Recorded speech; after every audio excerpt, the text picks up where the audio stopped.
বর্তমান বিশ্বে যদি আমরা ইসলামের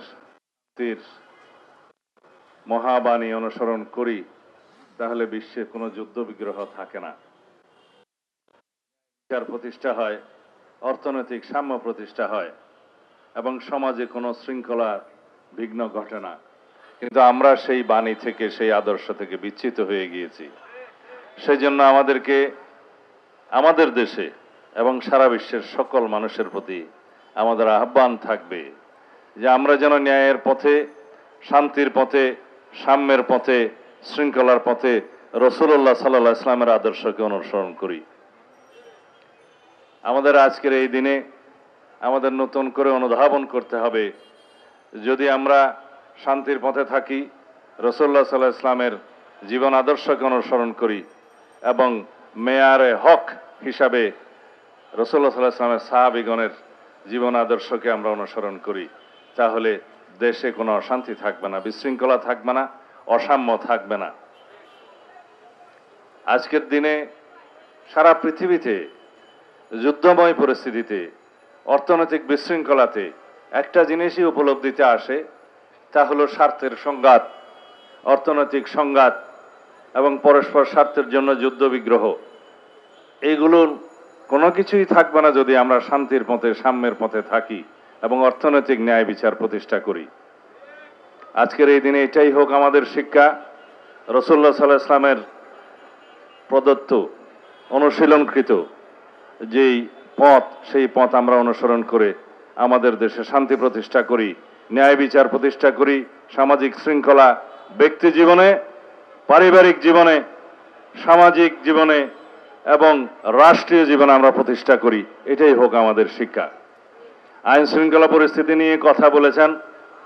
আমরা যে শৃঙ্খলা বাহিনীর উত্তরাধিকার সূত্রে পেয়েছি, যে বিশৃঙ্খল পরিস্থিতিতে 24-এর ছাত্রগণ অভ্যুত্থান পরবর্তীতে যে বাংলাদেশ আমরা পেয়েছি, যে আকাশ সম উচ্চতার প্রত্যাশা, জনপ্রত্যাশা আমরা পেয়েছি, আমাদের যেটা প্রত্যাশা আছে সব কিছু আমাদেরকে একই সাথে বিবেচনায় নিতে হবে। শৃঙ্খলা বাহিনীর আধুনিকায়ন, মনোবল বৃদ্ধি করা, তাদেরকে জনগণের সেবক হিসাবে কাজ করতে অনুপ্রাণিত করা, এই কাজগুলো একসাথে করতে হবে, যা আমরা করে যাচ্ছি। সরকারের 6 মাস অতিবাহিত হয়েছে। এই দায়িত্ব নেওয়ার পরে একটি ঘটনাও নাই, এমন কোনো অপরাধ নাই যেটা সংগঠিত হওয়ার পরই পুলিশ বাহিনী সেটা গ্রেফতার করতে পারে নাই বা বিচারের আওতায় আনা নাই। একটি ঘটনাও নাই। এটাই বাংলাদেশে বর্তমান সরকারের কৃতিত্ব। পুলিশ বাহিনী সহ সকল শৃঙ্খলা বাহিনীর আমি মাঝে মধ্যে প্রশংসা করি, এই জন্যই করি তাদের ভঙ্গুর মনোবল এবং ভঙ্গুর অবস্থায় যেভাবে আমরা পেয়েছিলাম, এই 6 মাসের মধ্যে তাদেরকে একটা আমরা অবস্থান উন্নীত করতে পেরেছি, তাদের মনোবল ফিরে এসছে এবং তারা সম্পূর্ণ শক্তি দিয়ে অপরাধ দমনে তারা সচেষ্ট হয়েছে। রংপুরের একটি ঘটনার কথা মহাসচিব সাহেব বললেন, সেই ঘটনা সংঘটিত হওয়ার যৌক্তিক সময়ের মধ্যে সবাইকে আইনের আওতায় আনা হয়েছে।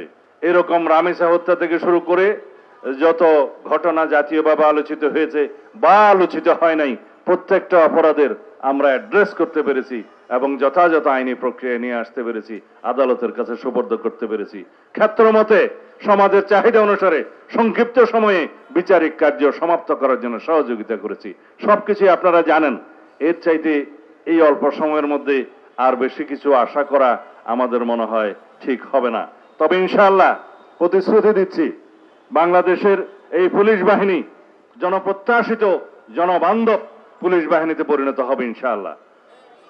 অন্যান্য শৃঙ্খলা বাহিনীর আইনি কাঠামোয় পরিবর্তন আনা হচ্ছে এবং তাদেরকে যেমন অ্যাকাউন্টেবিলিটি এবং তাদের জবাবদিহিতা নিশ্চিত করা হচ্ছে, তাদের কর্মকাণ্ডের ট্রান্সপারেন্সি, স্বচ্ছতাও নিশ্চিত করা হবে এবং তাদের জন্য যেমন আমরা বলি দুষ্টের দমন শিষ্টের পালন নীতি অনুসরণ করা হচ্ছে, তাদেরকে আমরা পুরস্কৃত করছি, অ্যাওয়ার্ড দিচ্ছি, সনদ দিচ্ছি, বিভিন্নভাবে পদক দেওয়া হচ্ছে ভালো কাজের জন্য, তাদের কৃতিত্বপূর্ণ কাজের জন্য। তবে আমরা দুষ্টের পালনও করব রাতারাতি বৈপ্লবিক পরিবর্তন আমরা কেউ আশা করতে পারি না। ইনশাআল্লাহ আমরা আমাদের মাননীয় প্রধানমন্ত্রী, এদেশের গণমানুষের নেতা জনাব তারেক রহমানের নেতৃত্বে নির্দেশনায় আমরা আইন শৃঙ্খলা পরিস্থিতিকে একটা এমন পর্যায়ে উন্নতি করতে পারবো, ইনশাআল্লাহ জনপ্রত্যাশা পূরণ হবে। এই বাহিনী জনবান্ধব বাহিনী হিসেবে নিজেদেরকে প্রতিষ্ঠা করবে। আপনারা সবাই সহযোগিতা করবেন, অন্তত তথ্য দিয়ে সহযোগিতা দিয়ে আপনারা সকল বাহিনীকে সহযোগিতা করবেন। ইনশাআল্লাহ আমরা আপনাদের সাথে আছি। আজকে এইটুকু বলেই শেষ করছি। ধন্যবাদ সবাইকে। খোদা হাফেজ।